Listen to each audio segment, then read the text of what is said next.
Yes, so this is the second part of the essay on the mass media. So I want to look at a brief history of the mass media, first of all, and then focus on my favorite topic, which is the 24-hour news cycle. So, briefly, yeah, mass media, of course, refers to various forms of communication, that convey information, opinion, entertainment, and other content to a large audience. We have, for example, we have the newspapers, and of course, these were the first powerful mass media newspapers, printed newspapers. And they were used to create, shared cultural identities across entire populations. I can remember getting the Daily Mail as a child in Belfast, and that was regarded as, uh, you know, uh, the newspaper created this shared identity of being very middle class, which is what we were, and I would say pretty right wing, or center right wing, maybe, community in Belfast. We were a member of that community. To the right of us, you have the Telegraph, which was the Daily Telegraph in the UK, which was a more conservative newspaper representing more conservative identity community. Then you have the Guardian on the left.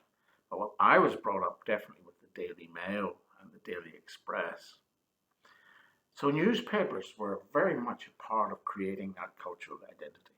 Not anymore, although they still try to do it, but they're not as powerful as they used to be. Radio, then we had, and this was, in the 1920s and between 1920s and the 1950s, the radio was initially used for military and nautical communications, but it evolved into a medium for news, music, and entertainment between the 1920s and 1950s. Television, of course, then was the huge one for me in my youth, very much dominant in the second half of the 20th century.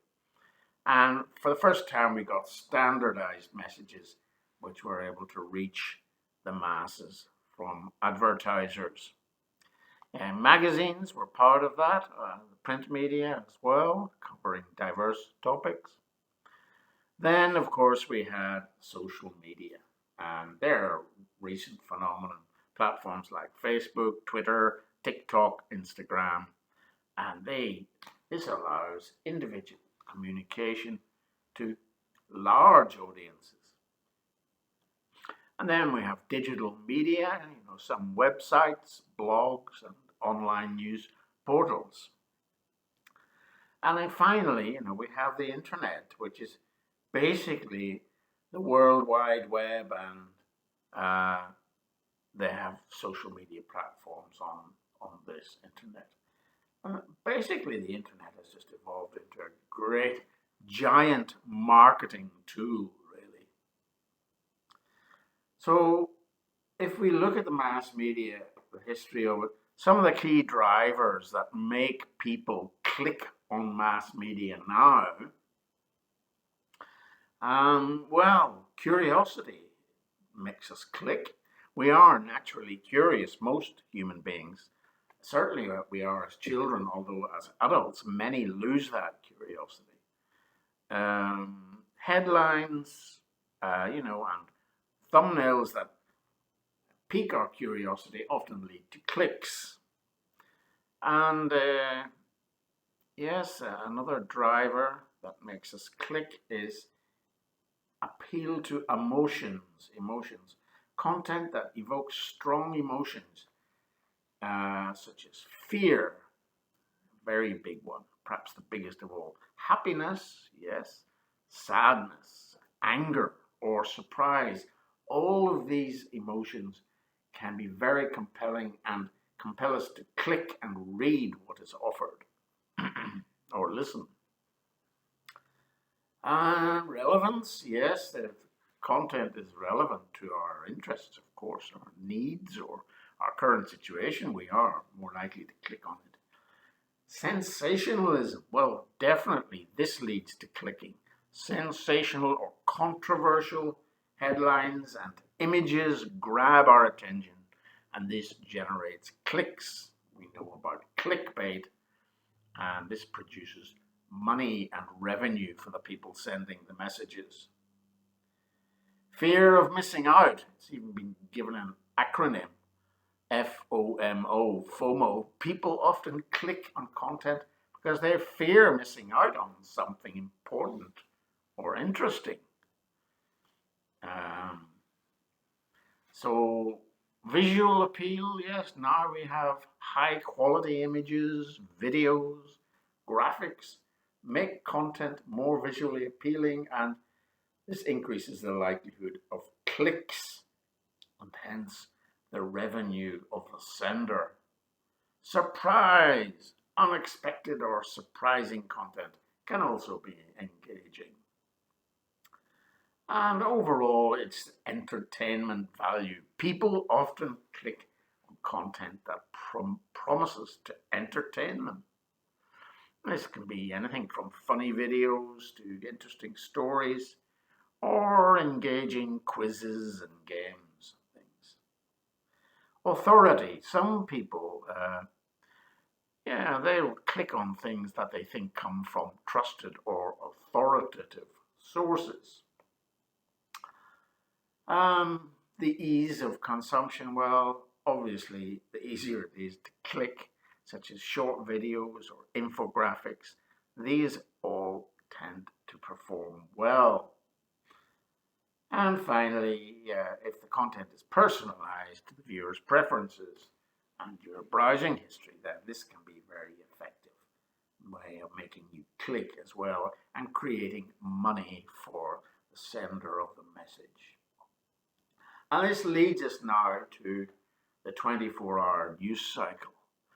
Well, what's it got to do with all those things I've just mentioned, all those drivers? Well, it's got everything to do with it, because if you look at this morning's ABC News program, which is the government program in Australia, one of the best ones, and I'm not talking about the commercial ones, which are absolutely awful, but even the ABC News program this morning, from 9:30 to 9:50, well, what do we have? In 20 minutes, we have a smorgasbord of cliche, exaggeration, sensationalism, and hyperbole. That's what it is. From memory, the first dozen or so items in this 20 minutes were by the presenter were about a murder in Melbourne. I'm here in Adelaide.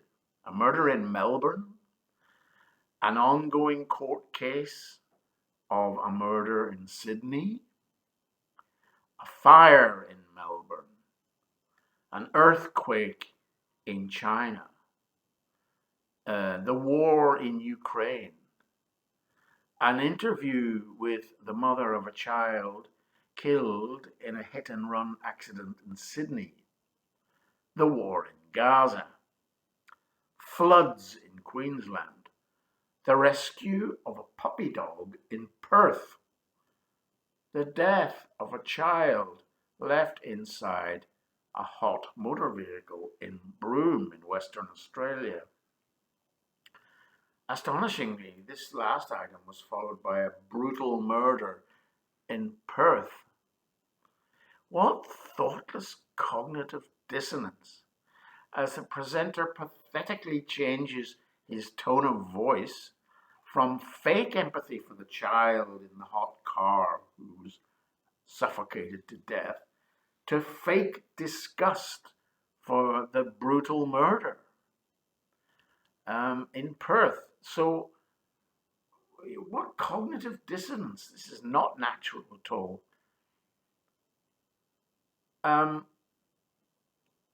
So we have no connection between any of these items except for the desire to shock and horrify the audience. Small wonder there's an epidemic of anxiety in this country. How could there be anything else if you watch this news? So that brings us up to 9:50. And then we have to the screeching and roaring commentators on the sport with their fake and exaggerated excitement as they try to engender excitement in us, the audience. Don't they realize it is the sport which is exciting, not the commentary? Richie Benaud, that famous Australian commentator, would never have dreamed of raising his voice, but is widely acknowledged as the most effective sports commentator on sport of all time. Never once did he raise his voice. Then, of course, to continue the news broadcast, we have the weather and the repetitious promotions of the ABC's program later in the day. More sales talk, more selling, this time promoting themselves. Then, before the hour, and every half hour, just before every half hour, we have the fatuous, scripted, and confected humor between the anchor on the ABC and the presenters and reporters of the news items, where they all sit on the couch manufacturing confected, cringeworthy humor for the entertainment of the viewer.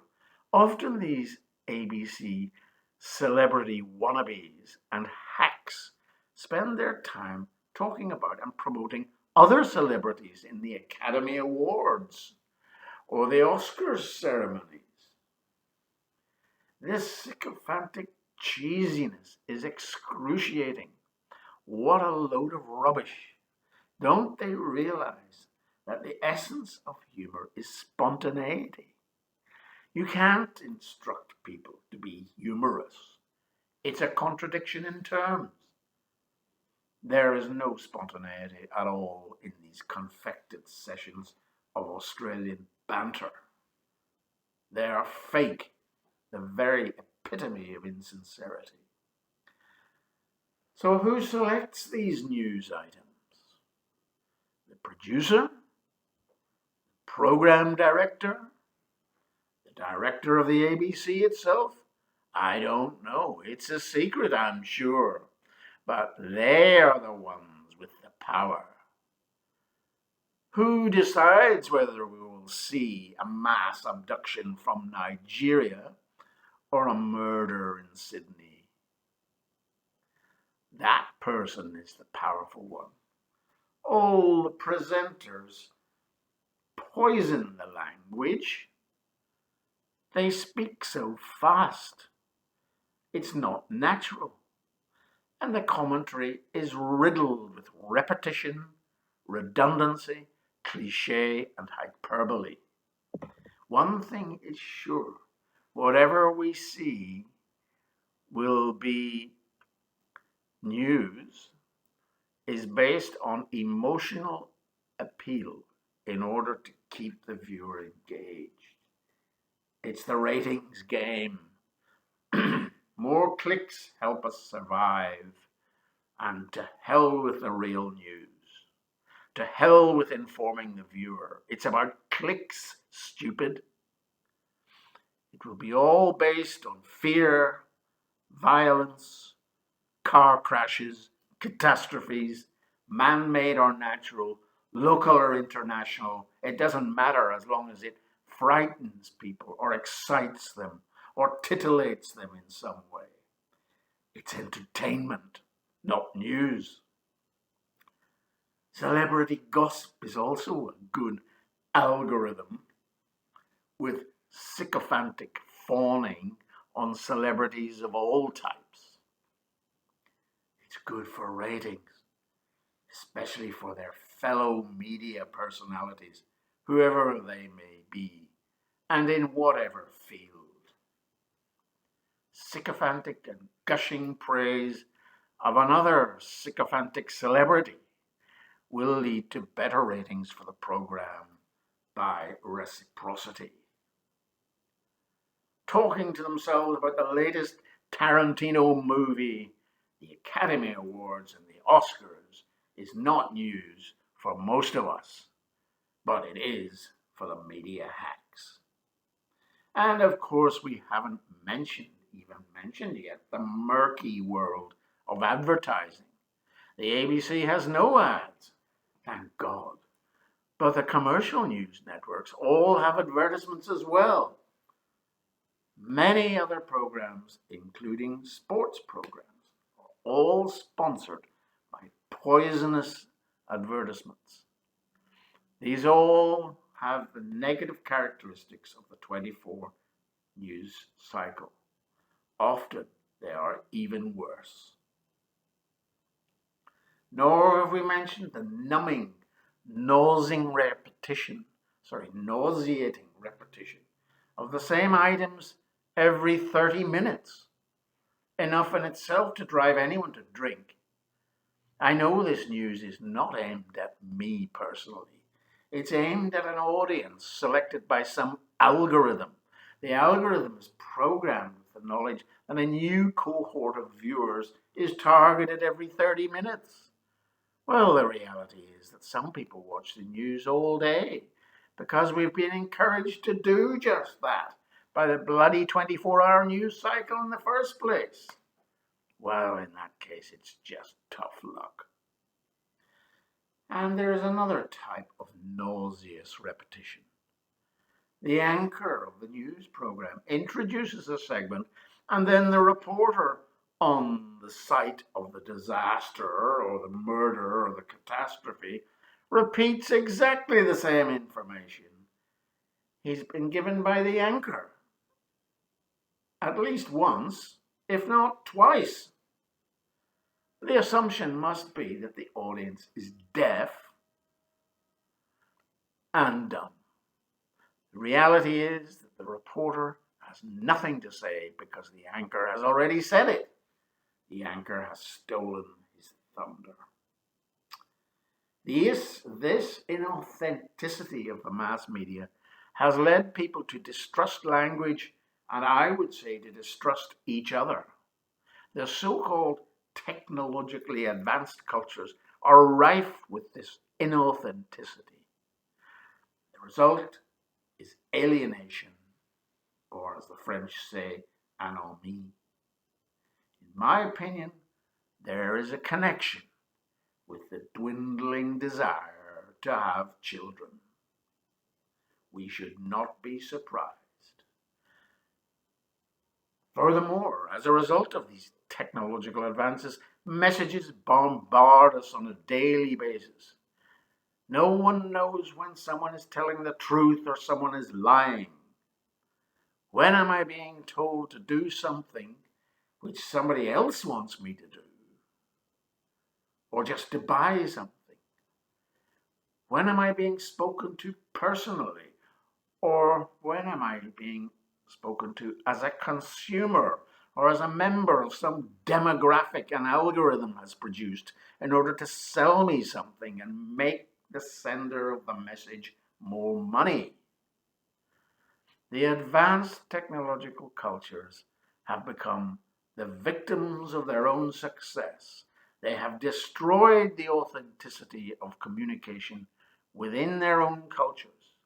And that is one major reason why the members of these cultures are all so lonely, in my opinion, and why there is so much alienation. There is a lack of authentic communication. There is an epidemic of loneliness in these technologically advanced cultures, such as the USA, Europe, and Australia. Indeed, there is even a minister for loneliness in the UK. A fact not widely publicized because, of course, the media don't want it widely known. This is because it is the media who are responsible for the loneliness. Because of the media, we now live in a post-truth society. What to do about it? Well, I don't really know, but I suggest abolishing the 24-hour news cycle in the first place. Reduce it, the news, to headlines only for 3 or 4 minutes, twice a day, not every half hour. And put it into categories such as local sport, international sport, local crime, international crime, local disasters, if you must have more negative stuff, international disasters, local politics, international politics. But don't put it all randomly jumbled together as entertainment in one program and call it news. And anchors only, please, in these 4 to 5, maybe 3 or 4 minute segments. No unnecessary repetitious reporting from spurious crime and disaster scenes and boring sports venues where witnesses and sportsmen are interviewed. That is not news. Replace 24-hour news cycle with more investigative journalism programs, and perhaps also a government assisted class action or class actions against media outlets who break these guidelines and cause the citizen unnecessary anxiety and distress. The reform of this media landscape may just play a part in the recovery of the birth rate. Yes, and pigs might fly.